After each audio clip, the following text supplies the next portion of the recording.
বিসমিল্লাহির রহমানির রহিম। প্রিয় দেশবাসী, শিশু, কিশোর কিশোরী, তরুণ তরুণী, ছাত্রছাত্রী, বয়স্ক, বৃদ্ধ, নারী পুরুষ সবাইকে আমার সালাম জানাচ্ছি। আসসালামু আলাইকুম। শুরুতেই আপনাদের সবাইকে জানাই পবিত্র ঈদুল আজহার শুভেচ্ছা। ঈদ মোবারক। প্রতি বছরই এই দিনটি আমাদের সামনে হাজির হয় ত্যাগের এক মহান দৃষ্টান্ত হয়ে।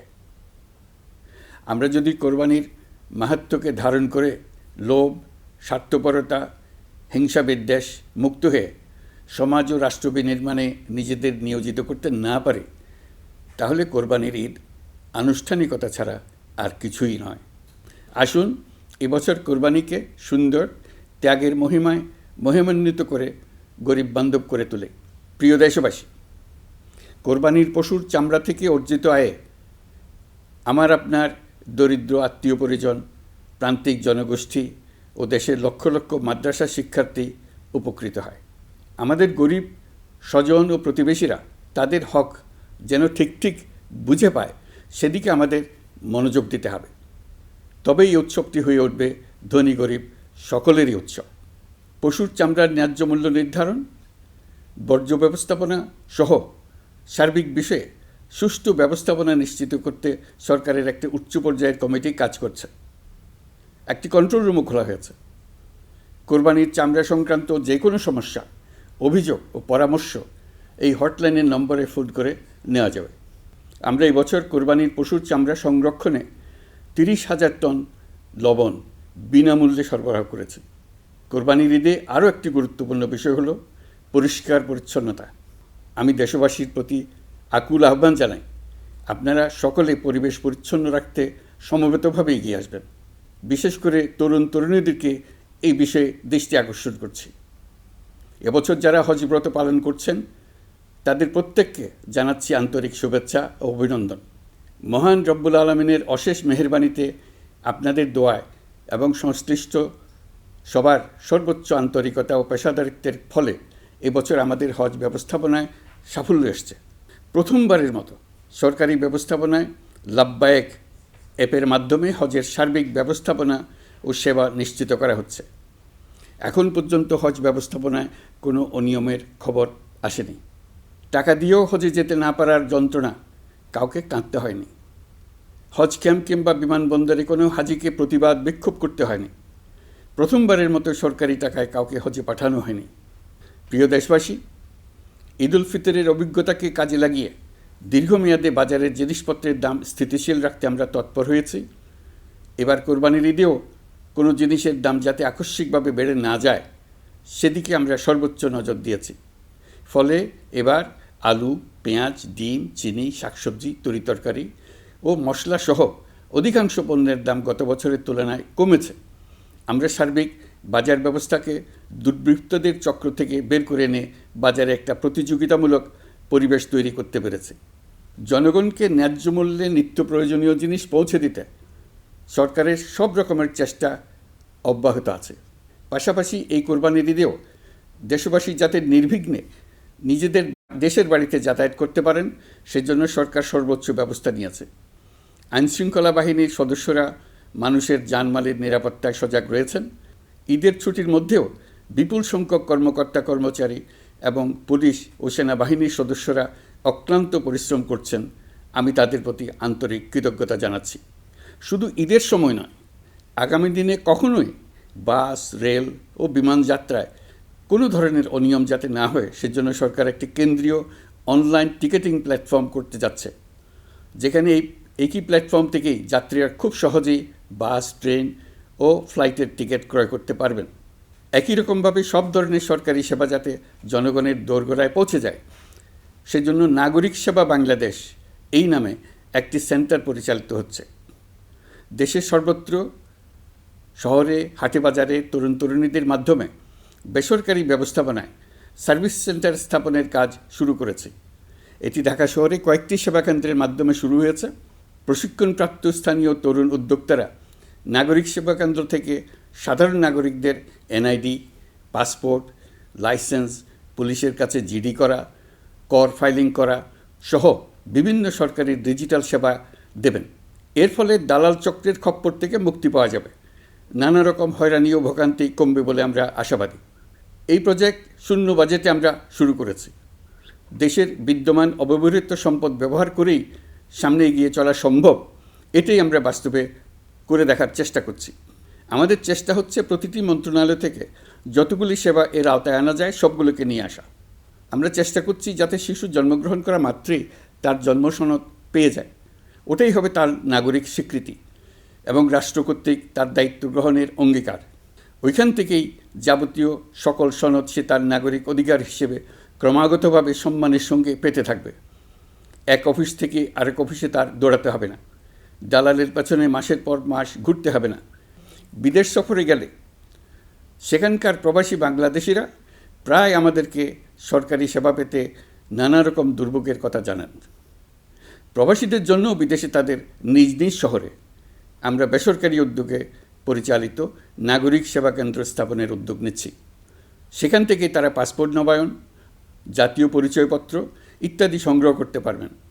এগুলো কঠিন কাজ, এগুলোকে কঠিন করা হয়েছে, কিন্তু এখন সরকারের অভ্যন্তরে সাহসী ও উদ্যোগী সিনিয়র সচিব এবং ডিজিদের সহযোগিতায় অন্তর্বর্তী সরকারের মেয়াদকালে আমরা এটা সমাপ্ত করতে বদ্ধপরিকর।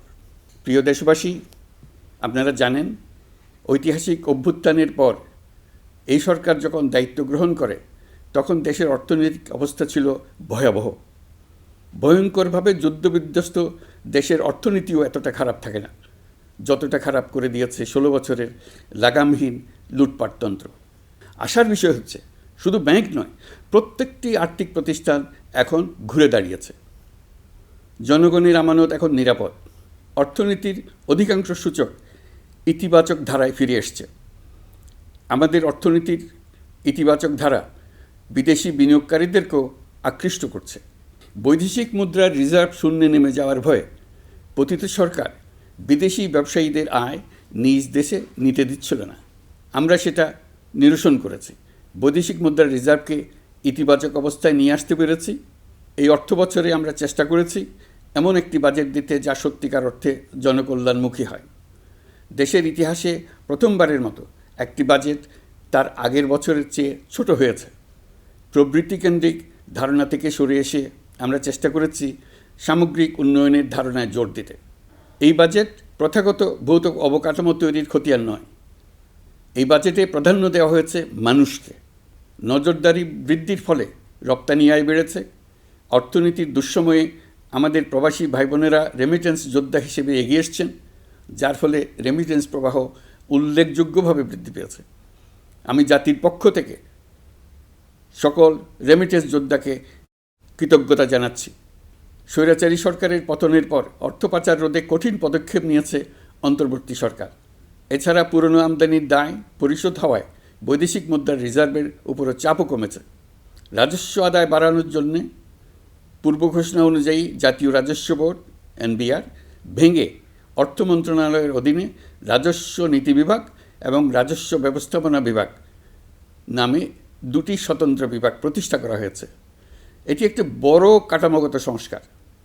এই সিদ্ধান্তের ফলে বিশাল আকারের দুর্নীতি কমবে, রাজস্ব ব্যবস্থার দক্ষতা বাড়বে, স্বার্থের দ্বন্দ্ব কমবে এবং রাজস্ব আহরণের আওতা সম্প্রসারিত হবে। অর্থনীতি সহ বিগত মাসগুলোতে সরকারের প্রত্যেকটি মন্ত্রণালয় ছোট বড় বহু সংস্কারের উদ্যোগ নিয়েছে। মোট 54টি মন্ত্রণালয়ে 1000-এর উপরে সংস্কার ও উন্নয়ন সংক্রান্ত পদক্ষেপ নেওয়া হয়েছে। এর পাশাপাশি আমরা যে সংস্কার কমিশন করেছিলাম তাদের সুপারিশের মধ্য থেকে আশু করণীয় সুপারিশগুলো দ্রুত বাস্তবায়নের জন্য মন্ত্রণালয়গুলো কাজ করে যাচ্ছে। মে মাস পর্যন্ত বিভিন্ন সংস্কার কমিশন থেকে প্রাপ্ত সুপারিশের ভিত্তিতে 54টি মন্ত্রণালয়ে 129টি সুপারিশ বাস্তবায়ন করা হয়েছে। এই সকল সংস্কার কাজের মধ্যে কয়েকটি চুম্বক অংশ আজ আপনাদের সামনে তুলে ধরতে চাই।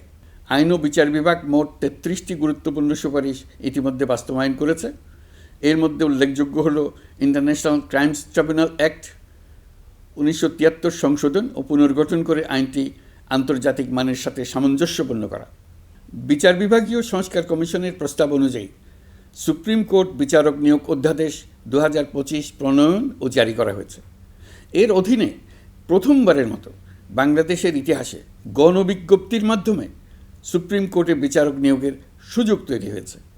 দেওয়ানি কার্যবিধির সংশোধন করা হয়েছে, যার ফলে এখন বাদীকে আর দিনের পর দিন সশরীরে আদালতে যেতে হবে না। এক একটি দেওয়ানি মামলা নিষ্পত্তি হতে আগে যত সময় লাগত, এই সংশোধনীর ফলে সময়সীমা অর্ধেকে কমিয়ে আনা সম্ভব হবে বলে আমরা মনে করছি। দেশের 1000-এর বেশি অবকাঠামো এবং প্রতিষ্ঠানের নাম পলাতক প্রধানমন্ত্রীর বাবা, মা, ভাই, বোন, আত্মীয় স্বজনের নামে প্রতিষ্ঠিত করা হয়েছিল।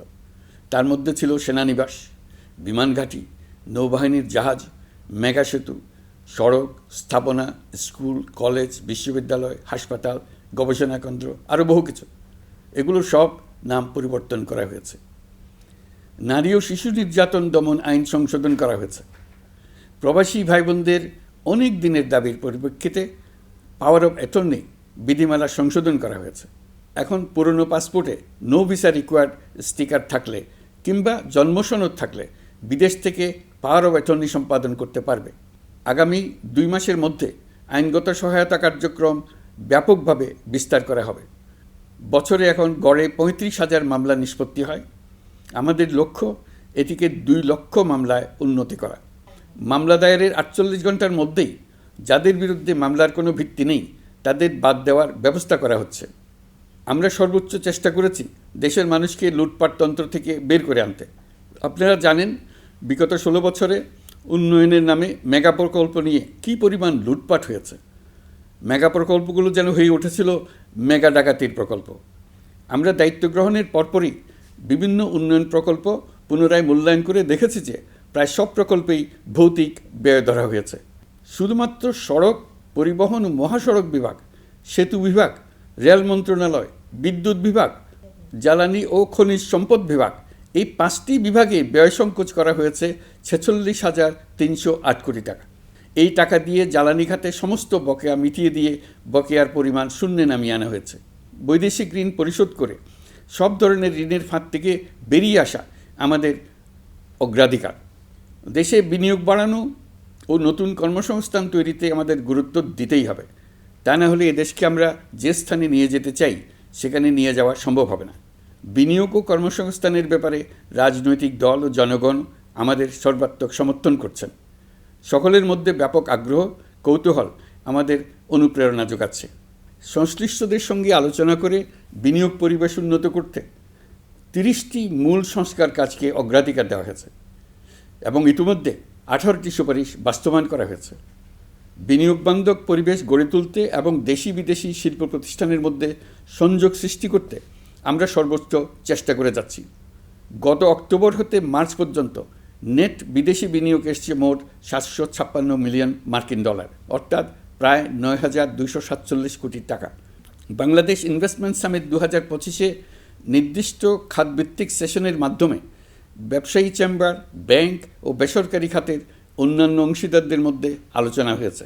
ইনভেস্টমেন্ট সামিটে বিদেশি বিনিয়োগকারীরা ও রাজনৈতিক দলগুলোর মধ্যেও আলোচনার জন্য আলাদা ব্যবস্থা রাখা হয়েছিল, যাতে করে পরবর্তীতে যে দলই ক্ষমতায় আসুক না কেন তারা যেন বিনিয়োগ বান্ধব বাংলাদেশ গড়তে নিজেদের প্রতিশ্রুতির কথা জানাতে পারেন।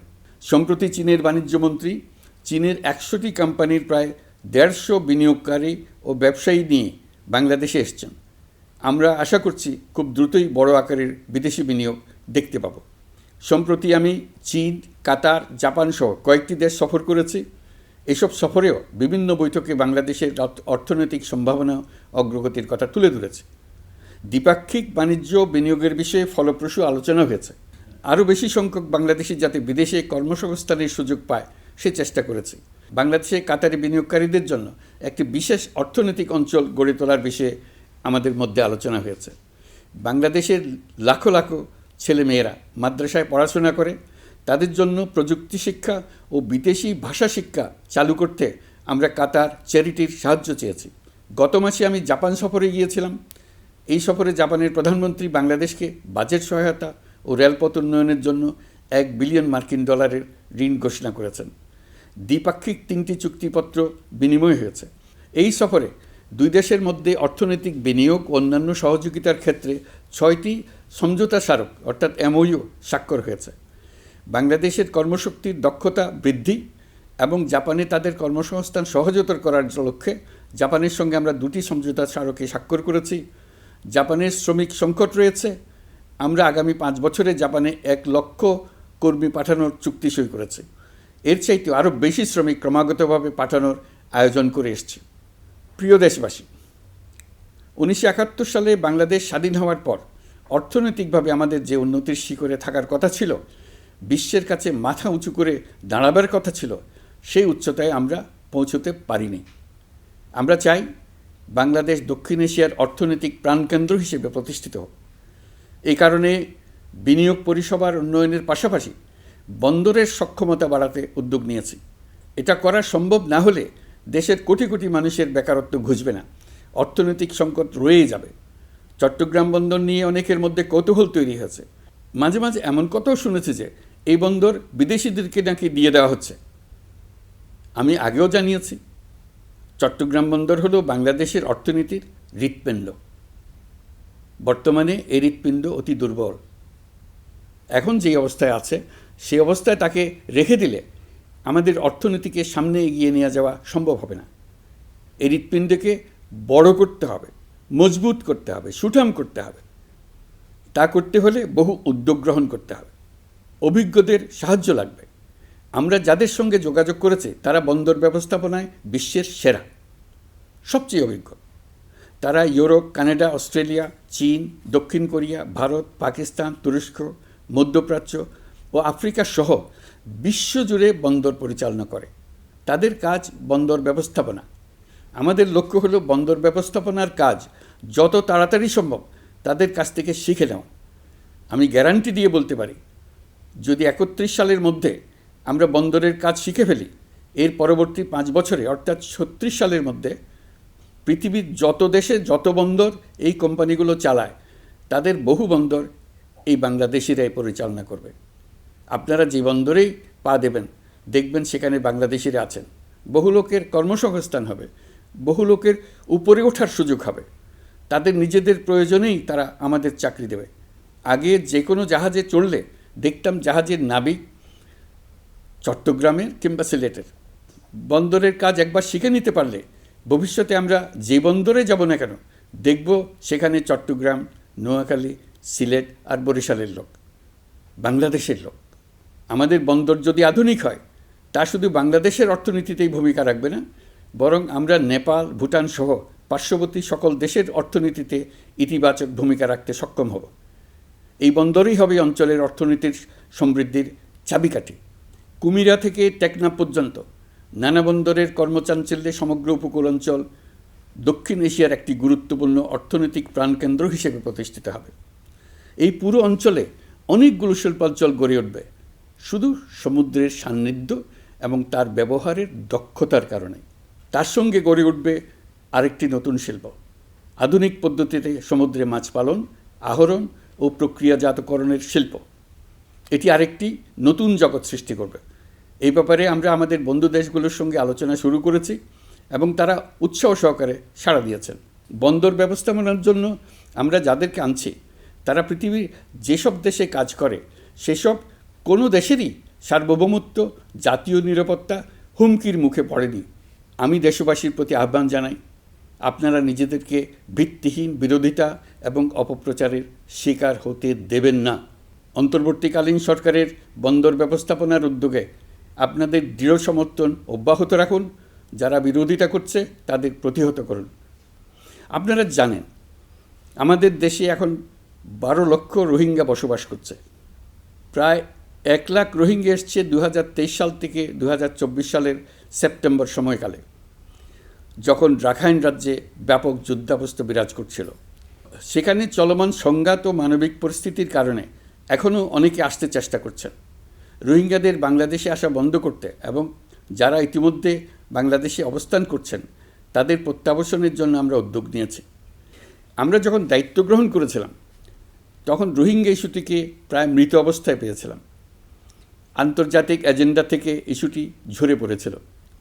সেই অবস্থা থেকে আমরা ইস্যুটিকে বিশ্ববাসীর দৃষ্টির সম্মুখভাবে নিয়ে আসতে পেরেছি।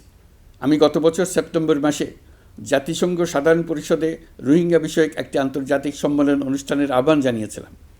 আপনারা জেনে খুশি হবেন, জাতিসংঘের সকল সদস্য রাষ্ট্র এই বিষয়ে একমত হয়েছেন এবং তারা একটি উচ্চ পর্যায়ের আন্তর্জাতিক সম্মেলন আয়োজনের সিদ্ধান্ত নিয়েছে। এই বছর সেপ্টেম্বর মাসে যুক্তরাষ্ট্রের নিউ ইয়র্কে এই সম্মেলনটি অনুষ্ঠিত হবে। একই সাথে রোহিঙ্গাদের প্রত্যাবাসনের জন্য আমরা আন্তর্জাতিক জনমত গঠন করতে পেরেছি। গত মার্চ মাসে বাংলাদেশ সফরে এসে জাতিসংঘের মহাসচিব অ্যান্তোনিও গুতেরেস পরিষ্কারভাবে ঘোষণা করেছেন যে মিয়ানমারের প্রত্যাবাসনই রোহিঙ্গা সমস্যার একমাত্র সমাধান। প্রত্যাবাসনের বিষয়ে আরেকটি বড় অগ্রগতি হচ্ছে মিয়ানমার সরকার কর্তৃক প্রত্যাবাসনযোগ্য রোহিঙ্গাদের সর্বপ্রথম তালিকা ঘোষণা। গত এপ্রিল মাসে ব্যাংককে বিমস্টেক সম্মেলনের সাইডলাইনে আলোচনার সময় মিয়ানমার সরকার প্রথমবারের মতো 1,80,000 রোহিঙ্গা প্রত্যাবাসনযোগ্য বলে ঘোষণা করেছে।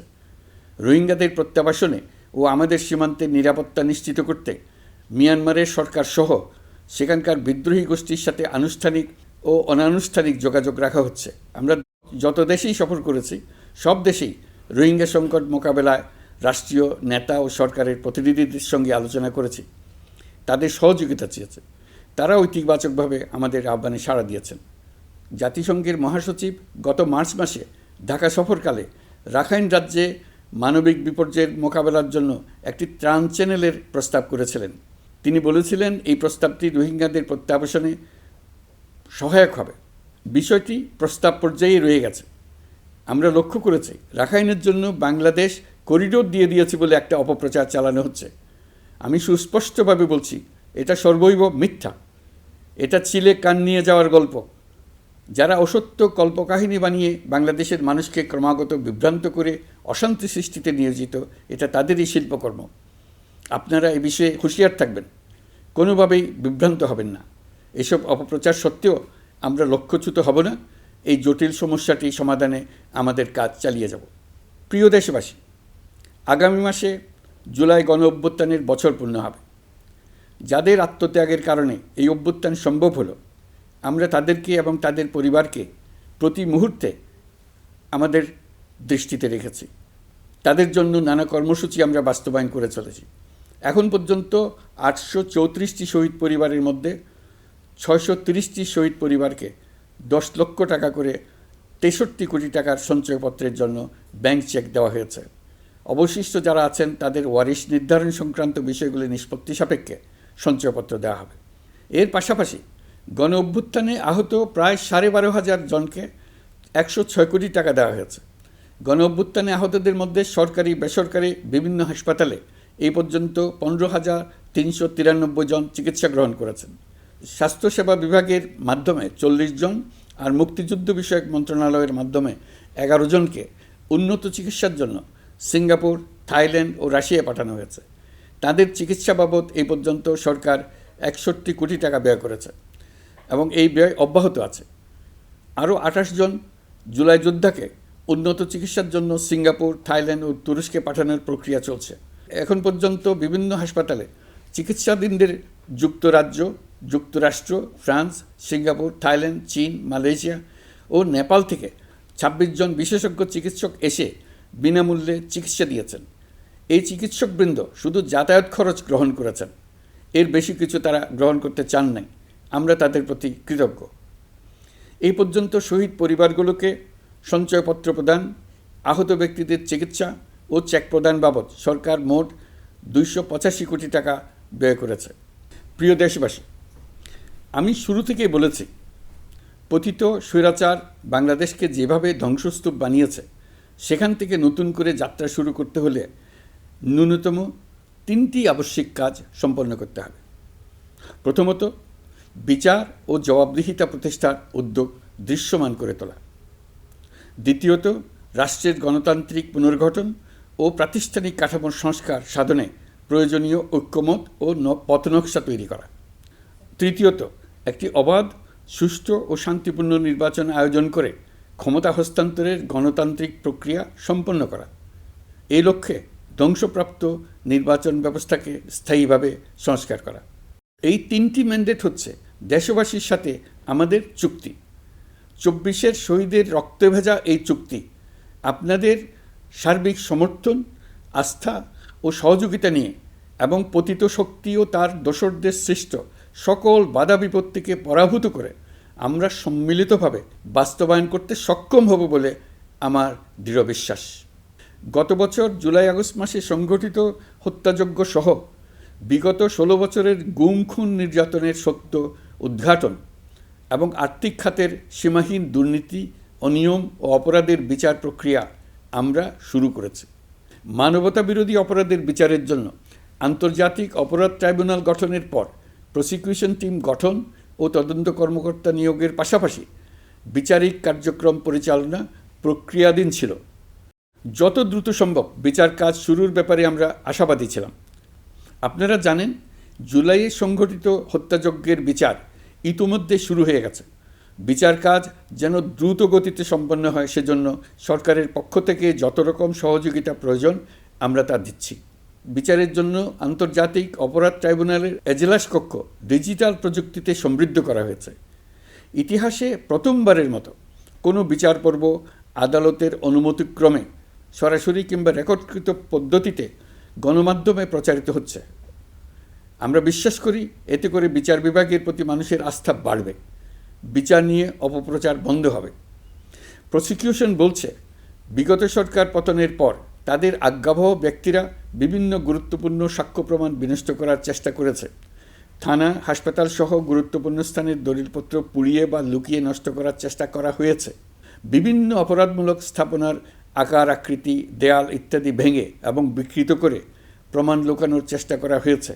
বিভিন্ন ডিজিটাল এভিডেন্স যেমন ভিডিও, অডিও, ইন্টারনেট ডেটা যেগুলো ডিলিট বা ধ্বংস করার চেষ্টা করা হয়েছে, তদন্ত কর্মকর্তারা সর্বাধুনিক প্রযুক্তি ব্যবহার করে সেগুলো রিকভার এবং রেস্টোর করার কাজ করছেন। এই কাজে আমরা দেশবাসীর কাছেও সহযোগিতা কামনা করছি। স্বৈরাচারী সরকারের আমলে গত 16 বছরে রাজনৈতিক ভিন্নমত দমনের জন্য বিপুল সংখ্যক মানুষকে গুম করা হয়েছিল। এই মানুষগুলোকে এমন সব বন্দিশালায় আটকে রাখা হয়েছিল যাদের কোনোটির আয়তন ছিল মাত্র 3 ফিট বাই 3 ফিট। গুমের ঘটনা তদন্ত ও এই ভয়াবহ অপরাধের সঙ্গে যারা জড়িত তাদের বিচারের জন্য একটি স্বাধীন গুম সংক্রান্ত কমিশন নিরলসভাবে কাজ করে যাচ্ছে। তারা গুমের এমন রোমহর্ষক ঘটনা আবিষ্কার করেছে যা নিষ্ঠুরতার চূড়ান্ত সীমা ছাড়িয়ে গেছে। মানুষকে পেট কেটে সিমেন্টের বস্তা ঢুকিয়ে নদীতে ডুবিয়ে দেওয়া হতো, ইঞ্জেকশন দিয়ে অজ্ঞান করে জ্বলন্ত ইটভাটায় নিক্ষেপ করা হতো, ট্রেন ও গাড়ির নিচে ছুঁড়ে ফেলা হতো। কমিশন এখন পর্যন্ত 2টি অন্তর্বর্তীকালীন প্রতিবেদন জমা দিয়েছে। তারা এখনও প্রতিনিয়ত নতুন অভিযোগ পাচ্ছে।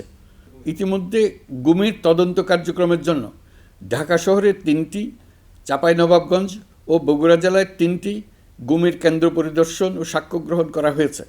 তদন্ত কাজে মানুষের সম্পৃক্ততা বাড়াতে বিশ্ববিদ্যালয়, মাদ্রাসা পর্যায়ে গণশুনানি গ্রহণ করা হয়েছে। মোট 8 শতাধিক শিক্ষার্থী, শিক্ষক, সাধারণ মানুষ গণশুনানিতে অংশ নিয়েছেন। গুম সংক্রান্ত বেশ কিছু অভিযোগ ইতিমধ্যে আন্তর্জাতিক অপরাধ ট্রাইব্যুনালের তদন্ত সংস্থার কাছে জমা হয়েছে। এছাড়াও এই সংক্রান্ত একটা আইন প্রণয়নের কাজ প্রায় শেষ পর্যায়ে আছে। অল্প কিছুদিনের মধ্যেই এটি চূড়ান্ত হবে বলে আশা করছি। গত 16 বছর ধরে এদেশের প্রতিটি স্তরে অপরাধ, অনিয়ম, দুর্নীতির ভাইরাস ছড়িয়ে পড়েছিল। এই রোগাক্রান্ত রাষ্ট্র ব্যবস্থাকে রোগমুক্ত করে জনগণের কল্যাণমুখী করতে হলে আমাদের রাজনৈতিক দলগুলোর সক্রিয় অংশগ্রহণ জরুরি। আমরা দায়িত্ব নেবার পর থেকেই রাজনৈতিক দলগুলোর সাথে নিয়মিত যোগাযোগ রেখেছি। বিভিন্ন ইস্যুতে রাজনৈতিক নেতাদের সঙ্গে আলাদা এবং একত্রিতভাবে বৈঠক করেছি। সর্বশেষ গত মাসের শেষ সপ্তাহেও বিভিন্ন রাজনৈতিক দলের নেতৃবৃন্দের সঙ্গে আমি বৈঠক করেছি এবং চলতি সপ্তাহে জাতীয় ঐক্যমত কমিশনের 2য় পর্বের আলোচনা শুরু করেছি। সরকার পরিচালনায় তারা তাদের গুরুত্বপূর্ণ মতামত তুলে ধরেছেন। রাজনৈতিক দলগুলো শুরু থেকে আমাদের সাথে সহযোগিতা করে আসছেন এবং সবসময় তারা সহযোগিতা অব্যাহত রাখার প্রতিশ্রুতি দিয়েছে। প্রিয় দেশবাসী, আপনাদের নিশ্চয় মনে আছে জুলাই গণঅভ্যুত্থানে নেতৃত্ব অংশ নেওয়া শিক্ষার্থীরা একটি জুলাই ঘোষণাপত্র দেওয়ার কথা জানিয়েছিল। তারা আমাকেও সেখানে আমন্ত্রণ জানায়। আমি বলেছিলাম দেশের সকল রাজনৈতিক ব্যক্তিবর্গ, নাগরিক সমাজের প্রতিনিধি সহ অন্যদের সঙ্গে নিয়ে সকলে মিলে এই ঘোষণাপত্র দেওয়া ভালো হবে। এর পাশাপাশি আগামী জুলাই মাসেই সকল রাজনৈতিক দলের ঐকমত্যের ভিত্তিতে একটি জুলাই সনদ প্রস্তুত করে আমরা জাতির সামনে উপস্থাপন করতে পারব বলে আশা করছি। এই জুলাই সনদ হলো একটি প্রতিশ্রুতি, একটি জনকল্যাণমুখী রাষ্ট্র নির্মাণের জন্য সংস্কার কমিশন যে প্রস্তাবগুলো দিয়েছে সেগুলোর মধ্য থেকে রাজনৈতিক দলগুলো যে কয়টিতে একমত হয়েছে তার তালিকা থাকবে এই সনদে। জুলাই সনদে স্বাক্ষর করে তারা জাতির কাছে সেগুলো বাস্তবায়নের অঙ্গীকার করবে। জুলাই সনদ অনুযায়ী আশু করণীয় সংস্কার কাজগুলো আমরা বাস্তবায়ন করতে প্রতিজ্ঞাবদ্ধ। বাকি অংশের বেশ কিছু কাজও আমরা শুরু করে যেতে চাই। আশা করি অবশিষ্ট অংশ পরবর্তীতে নির্বাচিত সরকারের মাধ্যমে বাস্তবায়ন অব্যাহত থাকবে। প্রাতিষ্ঠানিক সংস্কারের দৃঢ় প্রতিশ্রুতি বাস্তবায়নে আমাদেরকে দৃঢ়ভাবে এবং ঐক্যবদ্ধভাবে এগিয়ে যেতে হবে। এর কোনো বিকল্প নেই। এর বাস্তবায়নের মাধ্যমে পুরো বিশ্বের কাছে দেশের নতুন ঐক্যবদ্ধ ভাবমূর্তি তুলে ধরা যাবে। বিশ্বব্যাপী সবার কাছে জাতি হিসেবে বাংলাদেশের শক্তি সম্পর্কে স্পষ্ট ধারণা তৈরি হবে। ঐকমত্য কমিশন গঠন করা আমাদের একটি দুঃসাহসিক উদ্যোগ ছিল। অন্য কোনো দেশে এমন কোনো নজির নেই। এর মাধ্যমে আমরা জাতি হিসেবে রাজনৈতিক গভীরতার সন্ধান পেয়েছি। রাজনৈতিক ঐক্যে পৌঁছার জন্য ঐকমত্য কমিশনের সঙ্গে সকল দলের দলগত প্রস্তুতি, ঘণ্টার পর ঘণ্টা কমিশনের সঙ্গে ঐকান্তিক আলোচনা, জাতীয় লাইভ টেলিভিশনের সামনে সকল দলের ঐকমত্যে পৌঁছার একান্ত প্রয়াস আমাদের রাজনৈতিক ইতিহাসে স্মরণীয় হয়ে থাকবে। এই কমিশনের চেয়ারম্যান হিসেবে আমি সকল রাজনৈতিক দলের কাছে তাদের সীমাহীন ধৈর্য এবং কমিশনের প্রতি তাদের সহযোগিতা এবং সৌজন্য প্রকাশের জন্য জাতির পক্ষ থেকে ধন্যবাদ জানাচ্ছি। আশা করি আমাদের অসমাপ্ত কাজ সমাপ্ত করে শিগগিরই পূর্ণাঙ্গ জুলাই সনদ তৈরি করে জাতির জন্য একটা নতুন পথ নির্দেশনা রেখে যেতে পারব। এই কমিশনের অভিজ্ঞতার মাধ্যমে দেশের যে নতুন রাজনৈতিক সংস্কৃতি গড়ে ওঠার সম্ভাবনা দেখা দিয়েছে, আগামী নির্বাচনের মাধ্যমে যদি সেটা বিকাশমানভাবে স্থায়ী রূপ দিতে পারে তাহলে আমরা ভবিষ্যতের সকল রাজনৈতিক সংকট মোকাবেলা করতে সক্ষম হব। সকল প্রস্তুতি সমাপ্ত করে দেশের সকল মানুষের, কিশোর কিশোরী, তরুণ তরুণী, ছাত্রছাত্রী, কৃষক, জেলে, গৃহিণী, দিনমজুর, শ্রমিক, ব্যবসায়ী, পেশাজীবী, শিল্পী সবাই মিলে চেষ্টা করে একটা সুন্দর নিখুঁত নির্বাচন আয়োজন করে নতুন বাংলাদেশের দৃঢ় ভিত্তি রচনা করব। প্রিয় দেশবাসী, আমি জানি আগামী জাতীয় নির্বাচন কখন হবে সে বিষয়ে সিদ্ধান্ত জানার জন্য রাজনৈতিক দল ও জনগণের মধ্যে বিপুল আগ্রহ রয়েছে। আমি বারবার বলেছি এই নির্বাচন ডিসেম্বর থেকে আগামী বছরের জুনের মধ্যে অনুষ্ঠিত হবে। এই সময়ের মধ্যে দেশের নির্বাচন উপযোগী পরিবেশ সৃষ্টির জন্য যা যা করা দরকার সরকার তাই করছে। এখানে মনে রাখা জরুরি, বাংলাদেশ স্বাধীনতার পর থেকে যতবার গভীর সংকটে নিমজ্জিত হয়েছে তার সবগুলোরই প্রধান কারণ ছিল ত্রুটিপূর্ণ নির্বাচন। ত্রুটিপূর্ণ নির্বাচন প্রক্রিয়ায় বারবার ক্ষমতা কক্ষিগত করার মধ্য দিয়ে একটি রাজনৈতিক দল বর্বর ফ্যাসিস্টে পরিণত হয়েছিল। এই ধরনের নির্বাচন যারা আয়োজন করে তারা জাতির কাছে অপরাধী হিসেবে চিহ্নিত হয়ে যায়। এমন নির্বাচনের মধ্য দিয়ে যে দল ক্ষমতায় আসে তারাও জনগণের কাছে ঘৃণিত হয়ে থাকে। এই সরকারের একটি বড় দায়িত্ব হলো একটি পরিচ্ছন্ন, উৎসবমুখর, শান্তিপূর্ণ, বিপুলভাবে অংশগ্রহণের পরিবেশে একটি নির্বাচন অনুষ্ঠান করা, এমন একটি নির্বাচন আয়োজন করা যাতে করে দেশ ভবিষ্যতে নতুন সংকটে না পড়ে। এই জন্য সবচেয়ে বেশি গুরুত্বপূর্ণ হলো প্রাতিষ্ঠানিক সংস্কার। যেই প্রতিষ্ঠানগুলো নির্বাচনের সঙ্গে সরাসরি জড়িত সেগুলোতে যদি সুশাসন নিশ্চিত করা না যায় তাহলে ছাত্র জনতার সকল আত্মত্যাগ বিফলে যাবে। সংস্কার, বিচার, নির্বাচন এই তিনটি ম্যান্ডেটের ভিত্তিতে আমরা দায়িত্ব গ্রহণ করেছিলাম। সেই বিবেচনায় আগামী রোজার ঈদের মধ্যে সংস্কার ও বিচারের বিষয়ে আমরা একটি গ্রহণযোগ্য জায়গায় পৌঁছতে পারব বলে বিশ্বাস করি। বিশেষ করে মানবতা বিরোধী অপরাধের বিচার, যা কিনা জুলাই গণ অভ্যুত্থানের শহীদদের প্রতি আমাদের সম্মিলিত দায়, সেই বিষয়ে আমরা দৃশ্যমান অগ্রগতি দেখতে পারব। এতে আমাদের উপর আপনাদের অর্পিত ম্যান্ডেট ন্যূনতম হলেও বাস্তবায়ন করে যেতে পারব। সেই বিবেচনায় ও ইতিহাসে সবচেয়ে অবাধ, সুষ্ঠু, প্রতিদ্বন্দ্বিতামূলক ও গ্রহণযোগ্য নির্বাচন আয়োজনের জন্য সকল পক্ষের সঙ্গে আমরা আলোচনা করেছি। পাশাপাশি বিচার, সংস্কার ও নির্বাচন সংক্রান্ত চলমান সংস্কার কার্যক্রম পর্যালোচনা করে আমি আজ দেশবাসীর কাছে ঘোষণা করছি যে আগামী জাতীয় নির্বাচন 2026 সালের এপ্রিলের প্রথমার্ধের যে কোনো একটি দিনে অনুষ্ঠিত হবে। এই ঘোষণার ভিত্তিতে নির্বাচন কমিশন উপযুক্ত সময়ে আপনাদের কাছে নির্বাচনের বিস্তারিত রোডম্যাপ প্রদান করবে। আমরা এমন নির্বাচন চাই যা দেখে অভ্যুত্থানের শহীদদের আত্মা তৃপ্তি পাবে, তাদের আত্মা শান্তি পাবে। আমরা চাই আগামী নির্বাচনে সবচেয়ে বেশি ভোটার, সবচেয়ে বেশি প্রার্থী ও দল অংশ নেক। এটা সবচেয়ে অবাধ, সুষ্ঠু ও নিরপেক্ষ নির্বাচন হিসেবে জাতির কাছে স্মরণীয় হয়ে থাকুক। 1.5 যুগ পরে দেশে সত্যিকারের একটি জনপ্রতিনিধিত্বশীল সংসদ গঠিত হবে। বিপুল তরুণ গোষ্ঠী এবার জীবনে প্রথম ভোট দেওয়ার সুযোগ পাবে। এসব লক্ষ্যে প্রয়োজনীয় সকল পদক্ষেপ নেওয়ার জন্য আমরা জাতির কাছে অঙ্গীকারবদ্ধ। আমি দেশবাসীর প্রতি আহ্বান জানাই, আপনারা সকল রাজনৈতিক দল এবং আপনাদের এলাকার প্রার্থীদের কাছ থেকে সুনির্দিষ্ট অঙ্গীকার আদায় করে নেবেন, যেন আগামী সংসদের প্রথম অধিবেশনেই যেসব সংস্কারের প্রশ্নে ঐকমত্য অর্জিত হয়েছে তা কোনো প্রকার কাটাছেঁড়া ছাড়াই যেন তারা অনুমোদন করেন। আপনারা ওয়াদা আদায় করে নেবেন যে তারা বাংলাদেশের স্বাধীনতা, সার্বভৌমত্ব, আঞ্চলিক অখণ্ডতা এবং জাতীয় মর্যাদার প্রশ্নে কখনো কোনো প্রকার আপোষ করবেন না এবং দেশের বাইরের কোনো শক্তির কাছে দেশের স্বার্থ বিকিয়ে দেবেন না।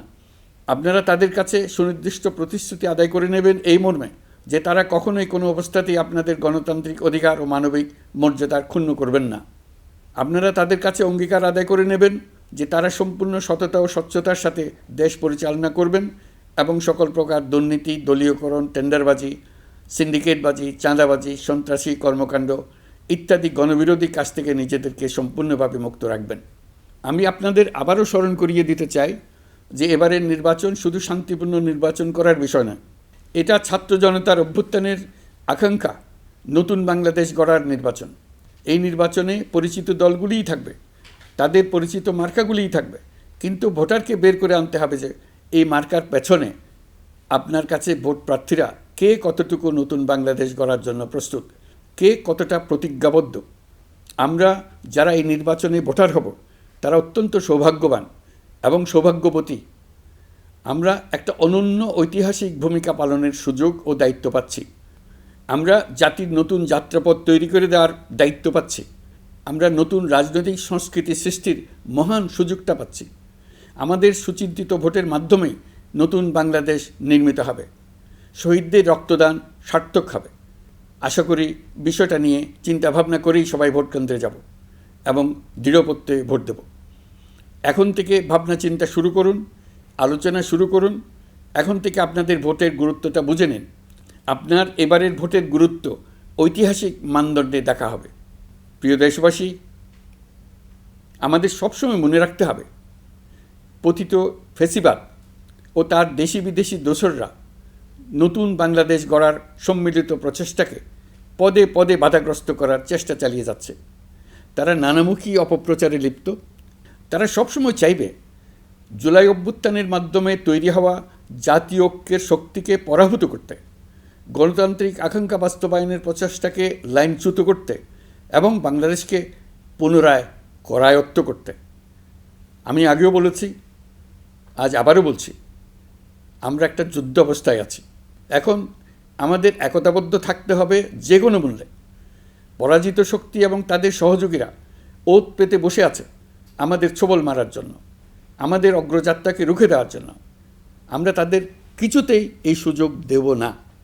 আসুন আমরা আমাদের সম্মিলিত প্রচেষ্টায় প্রিয় মাতৃভূমির স্বাধীনতা, সার্বভৌমত্ব, আঞ্চলিক অখণ্ডতা ও জাতীয় মর্যাদার বিরুদ্ধে যে কোনো আঘাত প্রতিহত করার উদ্দেশ্যে প্রতিরোধের ঐক্যবদ্ধ সুদৃঢ় প্রাচীর গড়ে তুলি। প্রিয় দেশবাসী, সবাইকে আবার ঈদের শুভেচ্ছা ও সালাম জানাচ্ছি। মহান আল্লাহ আমাদের সহায় হন। আল্লাহ হাফেজ।